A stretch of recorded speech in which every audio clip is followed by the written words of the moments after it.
Hi there guys, welcome back to my music room, vinyl player back there, box full of albums here, all that fun stuff. I'm here to bring you I don't want to say a special episode of Crushing Sounds. It's actually one I never thought I'd make. Basically, I wanted to do something to commemorate someone who was one of my metal heroes.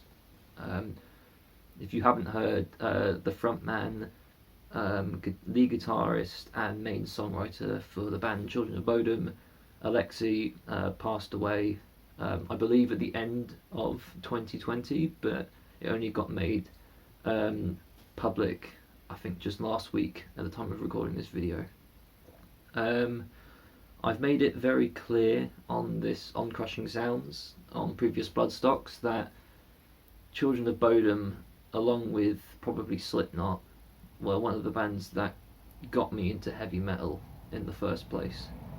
I absolutely adored this band when I discovered them.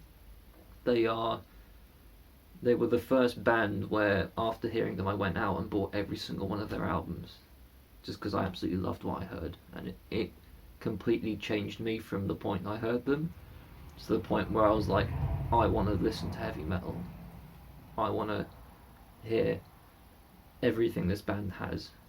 And it shook me when Alexi died and when we all found out that he had passed away. So I wanted to do a video talking. At first, me and Chris discussed me doing a video on my favourite Bodom album, but I very quickly realised that there was no way I could do that. Not only because A, I can't pick one, but B, I didn't want to do disservice to any of his work. Even though some of his albums are way better than others, I didn't want to shit on anything. So I'm going to do a video talking about my discovery of them, my collecting of all their albums, culminating with me finally seeing them live. The one and only time I ever got to see Children of Bodom live. So I'm going to take you back about 10 years. I was about 13 years old, 14 years old, and I was a huge fan of Guitar Hero. Huge fan of Guitar Hero. The first one I played was Guitar Hero World Tour, which was the fourth one. But then a year or two later, my parents got my brother and I Guitar Hero 5. And on Guitar Hero 5 was the song Done With Everything, Die For Nothing by a little band called Children of Bodom. And this wasn't my first experience of heavy metal. Guitar Hero World Tour had some metal on it. It had Bullet My Valentine, System of a Down on it. But this was the first time I heard anything where this was fully heavy metal. The guitars, the drums, the vocals, it was so heavy to me. I was like, I didn't know music could be like this. And I fucking loved it. I loved it. I played that song over and over again. It was one of the hardest songs on the game, but god damn it, I played it over and over again. And I was addicted to the sound and the vocals and the songwriting. I absolutely fell in love with it. So it was on the basis of that I looked into Children of Bodom. And that's where it all just snowballed from there. I became obsessed. I went to Reading a few weeks later with a friend of mine, and we just did some shopping, just, buying video games and music and whatnot. And I had £10 in my pocket, and I went to HMV. Remember HMV? Remember compact discs? And I went to the metal section. I was skimming through. Children of Bodom, where is it? Where is Children of Bodom? And I found it, Children of Bodom. And I just said, I'm going to buy the first Children of Bodom album I see. And it was Hatebreeder. Hatebreeder was the first one I found. I said, I'm buying it. So I bought that album, rushed it home, whacked it on my iPod. Remember iPods? And I heard that album on a constant loop. Every song on the album. And it just fueled this love that I had for this band. And I was like, that's when I decided, I'm going to listen to everything this band has. And I was like, I love heavy metal.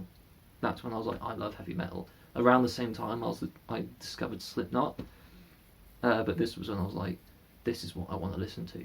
This is it. And from there, it just kept growing. I remember we went on a school trip to Berlin, maybe a year later, and right before we left, they released, at the time, their newest album, which was Relentless Reckless Forever. And me not knowing at the time that many people considered that their worst album, when we went to Berlin, we found a music shop, and again I was like, Children of Bodom, where's Children of Bodom, where's Children of Bodom? New album, holy shit, Relentless Reckless Forever. Bought it immediately, took it home, listened to it, and I love that album. I don't care what the haters say. I love that album. It means a lot to me. It was the first album they released since discovering them, so it holds a very special place to me. So again, like Hatebreeder, I just listen to it over and over and over again. So I love it in the same way I love all their albums. It means a lot to me. Following that, next album that I got from theirs was Halo of Blood, which released a couple of years later, I think 2 years later. And again, I'd heard a lot of their stuff in drips and drabs. At this point, I had heard at least one song from every album that they had released up until that point. But I hadn't, I was a student, not even a student, I was doing like GCSEs. I was like 16, 17 at the time, so I had no money, so I couldn't go out and buy all their albums, but I listened to as much as I could. Halo of Blood comes out, I get that for Christmas, listened to it, loved it, and all the fans apparently said this is a return to form. There's some black metal elements in there, it's really melodic. I was like, yeah, this is good, I'm loving this. And then from there, through a combination of pocket money and part-time work and Christmases and birthdays, I then slowly worked my way through every single album. I got Hate Crew, Death Roll, I got Are You Dead Yet, Follow the Reaper, Blood Drunk, Something Wild, which by the way I thought was an EP for the longest time because nobody spoke about it and they never played it live, so I just assumed it was an EP. Then I bought it and found out it was an album, their first album, no less. And then at that point, that was all their albums. That was it. I had them all, and I couldn't say that about any other band. Even Slipknot, who I owned all their albums, but 2 of them I just had downloads of them. So Children of Bodom, I could just sit there and I had all their albums, and I couldn't say that about any other band. And I didn't love them all, for sure. There's some real middle of the road albums there, but I liked every single one, and I loved them. And it was the first time I could really see the journey I'd taken with a band. And it sounds cheesy, and I hear people say that kind of stuff all the time, but until you actually work your way slowly through buying every album of a band, you won't know what that feeling is like until you do it. And I couldn't describe it. I still can't describe it. Then when I started at university, they released I Worship Chaos, which, for the record, is probably my least favourite album of theirs. It's the one I've gone back to the least, but I still bought it as soon as it came out. I was a student, I had a student loan to abuse, so I bought it immediately. And again, it was a bit of a chink in the armour to hear the music on it. It just felt like they weren't really with it. That was the first time I really felt like Alexi was just making the music because he had to, because it was just his job at this point, and it was just routine for him to do it. And then just 2 years ago, I think it was 2 years ago, it could be last year, I think it was last year, they released one of the best comeback albums I've ever heard from any band. They released Hexed, and this album rekindled my love for the band.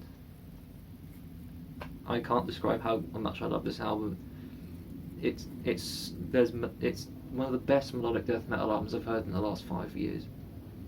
It's one of the best of the 2010s, easily. And then on top of that, they got announced for Bloodstock Festival that year.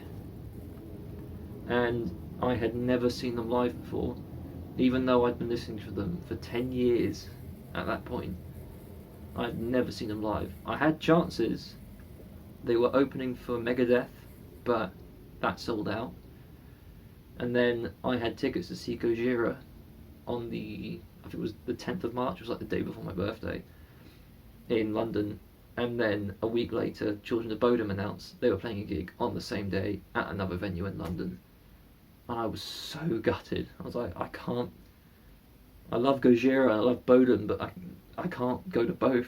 In the end, I went with Gojira.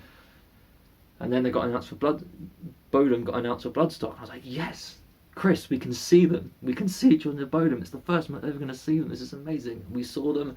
The sound wasn't great, but the band were amazing. I was right at the front. I don't fangirl very often, but I couldn't believe that I was finally seeing the band that made me the metalhead that I am today.